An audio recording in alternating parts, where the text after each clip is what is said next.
ఓం శివాయ విష్ణురూపాయ శివరూపాయ విష్ణవే నమ. ముందుగా శ్రోతలందరికీ కూడా పరాభవనామ సంవత్సరం ఉగాది శుభాకాంక్షలు. మనకి వాడుకలో ఉగాది యుగాది అనేటువంటి రెండు పదాలు కనిపిస్తూ ఉంటాయి. ఉగా అంటే నక్షత్ర సంచారం.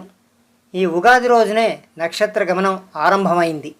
అంటే సృష్టిని బ్రహ్మదేవుడు ఈ రోజునే ప్రారంభించాడని పండితులు చెబుతారు. మనకి రెండు మానాలు ఉన్నాయి, సౌరమానం చాంద్రమానం అని.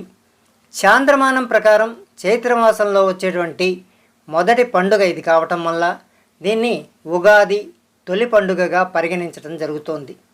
అలాగే మనకి పురాణాల ప్రకారం కూడా బ్రహ్మదేవుడు ఈ సృష్టిని భూమండలం మీద చైత్రశుద్ధ పాడ్యమి నాడే ప్రారంభించడం జరిగింది. సోమకుడు వేదాలను తస్కరించి ఆ కారణంగా విష్ణుమూర్తి మత్స్యావతారం ధరించి అతన్ని సంహరించి వాటిని తిరిగి బ్రహ్మదేవుడికి అప్పగించిన సందర్భంగా ఉగాది ఆచరణలోకి వచ్చిందని పురాణ ప్రతీతి. ఇదే సమయంలో ఋతువుల్లో చివరిదైనటువంటి శిశిర ఋతువులో చెట్ల మీద ఆకులన్నీ రాలిపోతాయి. అలాగే తర్వాత వచ్చే వసంత ఋతువులు అంటే చైత్రశుద్ధ పాడ్యమి నుంచి వచ్చేటువంటి వసంత ఋతువుల్లో చెట్లన్నీ చిగురిస్తాయి. ఆంధ్రప్రదేశ్, కర్ణాటక, తెలంగాణ రాష్ట్రాల్లో ఈ పండుగను ఉగాదిగా జరుపుకుంటారు. అలాగే మహారాష్ట్రలోని మరాఠీలు గుడిపాడ్వా అనే పేరుతో పిలుస్తారు. అలాగే తమిళులు పుత్తాండు అనే పేరుతో, మలయాళీలు విషు అనే పేరుతోనూ, సిక్కులు వైశాఖిగాను, బెంగాలీలు పొయిలా బైశాఖ్గాను జరుపుకుంటారు. నిజానికి మనకి జనవరి 1 అనేటువంటిది కొత్త సంవత్సరం కాదు. సనాతన ధర్మాన్ని పాటించేవారు, అలాగే సనాతన ధర్మంలోని వేదాలు, పురాణాలు, అలాగే ఉపనిషత్తులు ఇవన్నీ చెప్పేదాన్ని బట్టి కొత్త సంవత్సరం అనేటువంటిది ఉగాది నుంచే ప్రారంభమవుతుంది. కాబట్టి శ్రోతలందరూ కూడాను న్యూ ఇయర్నే గ్రాండ్ సెలబ్రేషన్గా చేయకుండా మార్పు చెందుతూ ఈ ఉగాది పండుగ నాడే అందరూ కూడాను ఆనందంగా ఈ కొత్త పండుగను జరుపుకోవాలని కోరుతున్నాను. అయితే ఈ సంవత్సరానికి అంటే వచ్చే సంవత్సరానికి, ఇప్పుడు ఉన్న సంవత్సరం విశ్వావసునామ సంవత్సరం, వచ్చే సంవత్సరానికి పరాభవ అనే పేరుంది. కాబట్టి ఈ సంవత్సరంలో మనకన్నీ పరాభవాలే ఎక్కువగా జరుగుతాయా అని కొంతమందికి సందేహంగా ఉంటుంది. నిజానికి పరాభవనామ సంవత్సరం మన పాత అలవాట్లు ఏవైతే కొంత పాత అలవాట్లు సరైన అలవాట్లు కావో ఆ అలవాట్లు మార్చుకోవటానికి, అహంకారం తగ్గించుకోవటానికి, ప్రతికూలతలు అంటే నెగిటివ్ ఇన్ఫ్లుయెన్సెస్ని ఓడించి అంటే పరాభవించి కొత్త మార్పుకు శ్రీకారం చుట్టే సమయమే ఈ పరాభవనామ సంవత్సరం అని చెప్పడం జరిగింది. జాతక పారిజాతం అనేటువంటిది ఒక జ్యోతిష్ శాస్త్ర గ్రంథం. దీని ప్రకారం ఈ పరాభవనామ సంవత్సరంలో ఎవరైతే జన్మిస్తారో వాళ్ళకి కష్టపడి సంపాదించేటువంటి శక్తి కలిగి ఉంటుందని, అలాగే వాళ్ళ తాలూకా మాట తీరు కూడా కొంత జాగ్రత్తగా ఉంటే బాగా అభివృద్ధి చెందులోకి రావడానికి అవకాశం ఉంటుందని ఈ జాతక పారిజాతం అనేటువంటి జ్యోతిష్ శాస్త్ర గ్రంథం చెబుతోంది.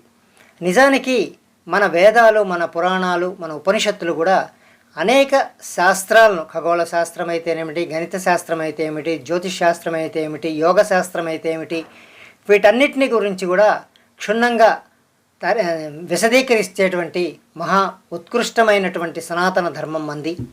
అలాగే జాతక పారిజాతం అనేది వైద్యనాథ దీక్షితులు రచించినటువంటి అత్యంత ప్రసిద్ధమైనటువంటి గ్రంథం.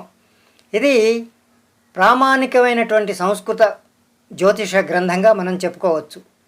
అలాగే పరాశరుని పరాశర హోరాశాస్త్రం, అలాగే వరాహమిహిరుని బృహత్ జ్ఞాతకం, అంతేకాకుండా మంత్రేశ్వరుని ఫలదీపిక ఇలాంటి శాస్త్రాలలాగే ఇది కూడా ప్రామాణికమైనటువంటి జ్యోతిష గ్రంథంగా పరిగణించబడుతోంది.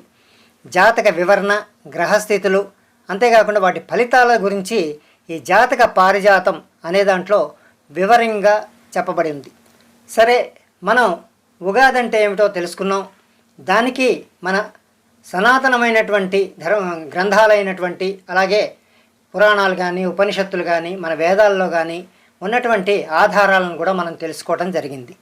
అయితే ఈ ఉగాది నాడు మనం ఏ విధమైనటువంటి కార్యక్రమాలు చేసినట్లయితే మనకి, మన కుటుంబ సభ్యులకి వంశవృద్ధి కలిగి మనం అనుకున్నవన్నీ కూడా అంటే ధర్మపరమైనటువంటి కోరికలు నెరవేరుతాయో అది ఈ సనాతన ధర్మం ఆచారాలు ఏమిటో, ఆ పద్ధతులు ఏమిటో ఇప్పుడు మనం తెలుసుకుందాం. మనం ఉగాది నాడు త్వరగా నిద్రలేచి స్నానం చేయాలి.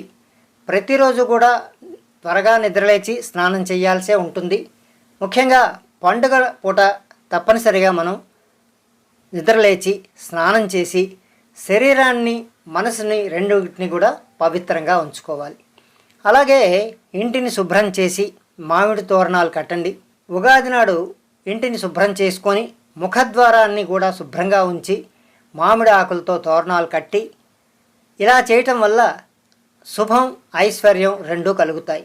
ప్రతిరోజు మనం పూజ చేస్తుంటాం. అలాగే పండుగ రోజులు కూడా ప్రత్యేకమైనటువంటి పూజలు చేస్తుంటాం. కాబట్టి ఉగాది నాడు కూడా ఖచ్చితంగా దేవుని ఆశీర్వాదంతోనే పనులన్నీ ప్రారంభించాల్సి ఉంటుంది. అంటే దేవుని దగ్గర మనం దీపారాధన చేయటం, షోడశోపచారాలతో నైవేద్యం పెట్టడం, అలాగే కుటుంబ సభ్యులతో అందరితో కూడా ఆనందాన్ని పంచుకోవాల్సి ఉంటుంది. దైవానుగ్రహం కలిగినట్టయితే మనం ఎంతో సంతోషంగా ఉండడానికి అవకాశం ఉంటుంది. అలాగే కష్టాలు కూడా తొలగిపోతాయి. ఉగాది నాడు ఉగాది పచ్చడి అనేటువంటి దాన్ని మనం తయారు చేసుకుంటాం. ఈ ఉగాది పచ్చడి 6 రకాల రుచులతో కలిసి ఉంటుంది. ఈ పచ్చడి తయారు చేసుకొని దేవునికి నివేదించి కుటుంబ సభ్యులందరూ కూడా మనం తీసుకోవాల్సి ఉంటుంది.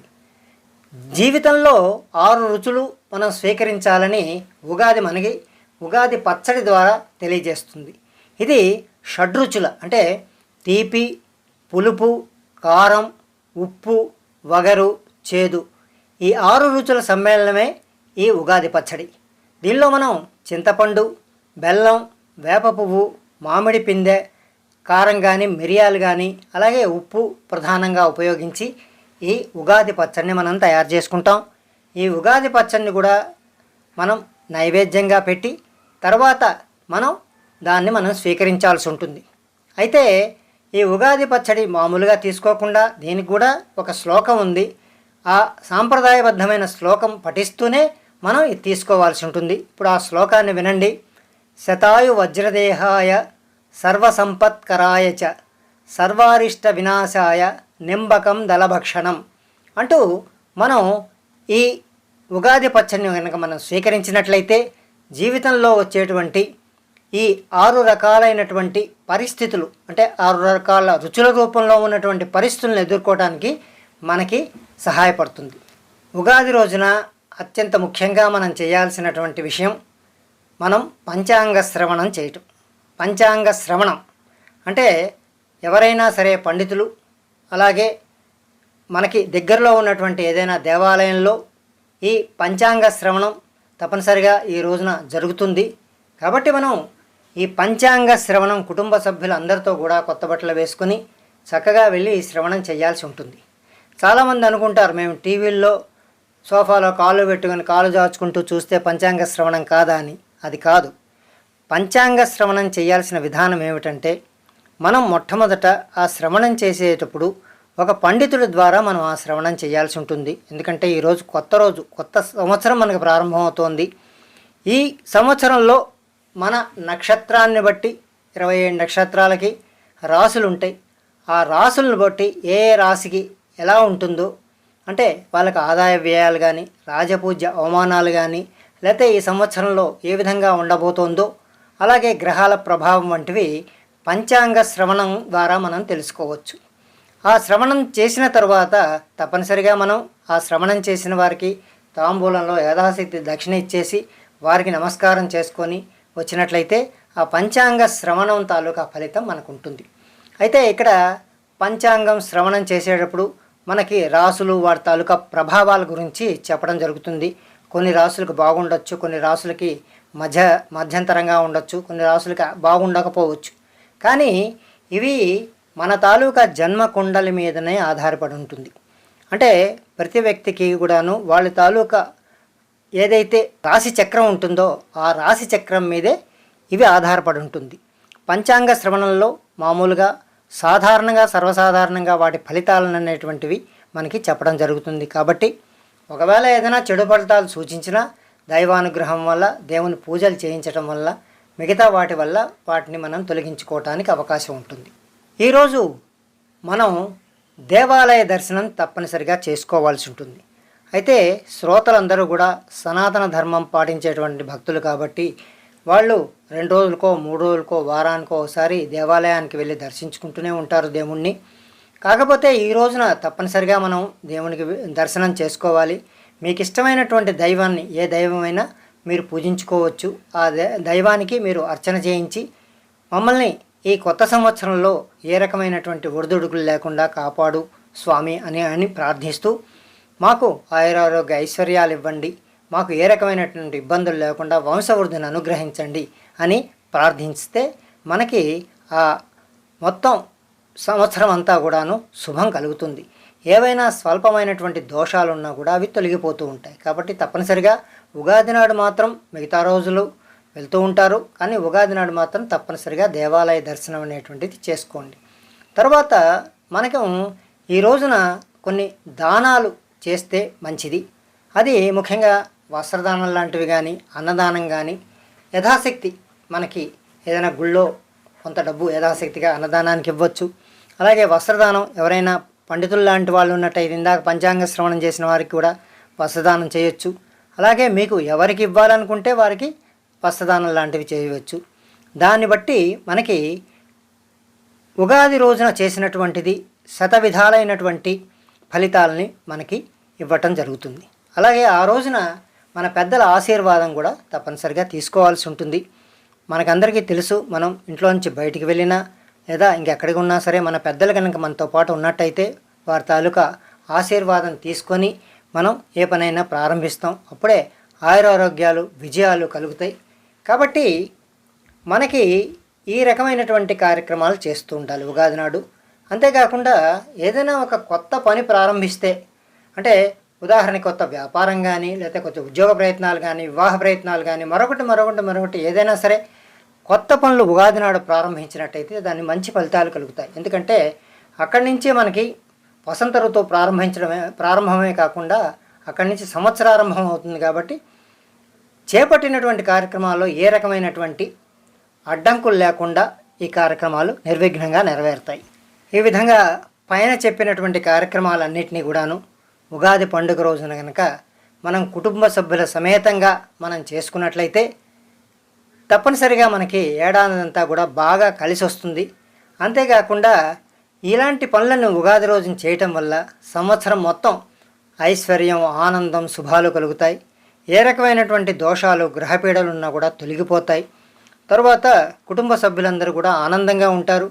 చేపట్టిన పనుల్లో ఏది విధమైనటువంటి విఘ్నాలు లేకుండా నిర్విఘ్నంగా అన్ని పనులు కూడా నెరవేరుతాయి. కాబట్టి శ్రోతలందరూ కూడా ఈ ఉగాది నాడు మీ కుటుంబ సభ్యులతో అందరితో కూడా ఆనందంగా ఉండండి. పై చెప్పిన పనులన్నీ కూడా శ్రద్ధగా చేయండి. దానివలన ఈ పరాభవ నామ సంవత్సరంలో మీకు అన్ని శుభాలే జరుగుతాయి. అలాగే ఏ ఉగాది నాడైనా సరే ఈ కార్యక్రమాలు మనం చేసుకున్నట్లయితే తప్పనిసరిగా ఆ రోజు మనకి మంచి జరుగుతుందని చెప్తూ స్వస్తి.